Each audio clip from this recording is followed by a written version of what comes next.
we ever look through the eyes of people in the distant past? It's hard, but just occasionally we get the chance. It was some 2,000 years ago when the Roman Emperor Hadrian arrived in Thebes with his entourage. He'd come for a look-see around the fringes of his empire and to take in the wonders of ancient Egypt, already thousands of years old. Hadrian was by far the most committed traveller of all the Roman emperors, and he seems to have got everywhere.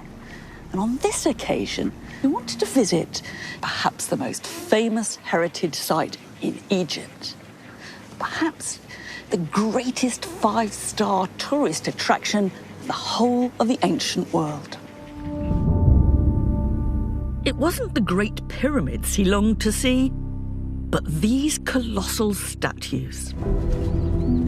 Made around 1300 BC, they were originally statues of the Egyptian pharaoh Amenhotep, marking his tomb. But over time, their meaning had changed. And by Hadrian's day, they were thought to depict a mythical African king, Memnon. And what had made them such a draw was that one of these statues could do things no other statues could. If you were lucky and came early in the morning, believe it or not, he could sing. It was a bit like a lyre with a broken string. And even in its prime, it couldn't be relied upon to make a sound every day. It was taken as a very good omen if it did. What's amazing is that Hadrian's encounter is recorded thanks to a piece of vandalism. For ancient tourists, part of the fun was to have their reactions carved onto the statue's leg. In Hadrian's party, the vandal was a lady-in-waiting, Julia Balbilla, who recorded her impressions in Greek verse.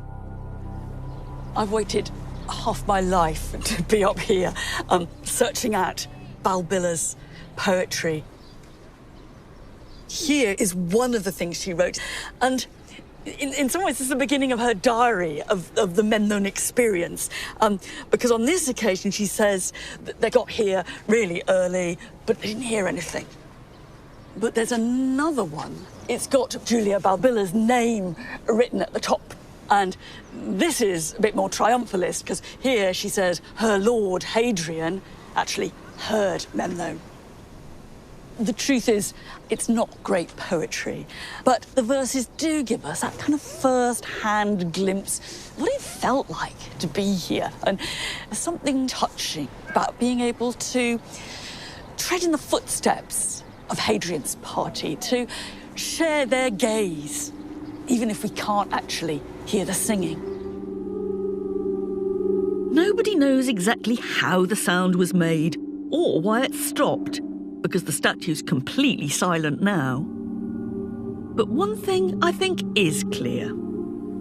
The story of Memnon's statue is a great example of how images of the human body operate in the world. Not just as passive objects to be admired or wondered at, but as players, as part of an interactive two-way relationship. Singing might be a rarity, but images often do something. Even more, the story is a reminder that the history of art isn't just a history of artists, of the men and women who painted and sculpted. It's also a history of the men and women like Julia Balbilla who looked, who interpreted what they saw, and of the changing ways in which they did so. If we want to understand images of the body, I think we've really got to put those viewers back into the picture of art.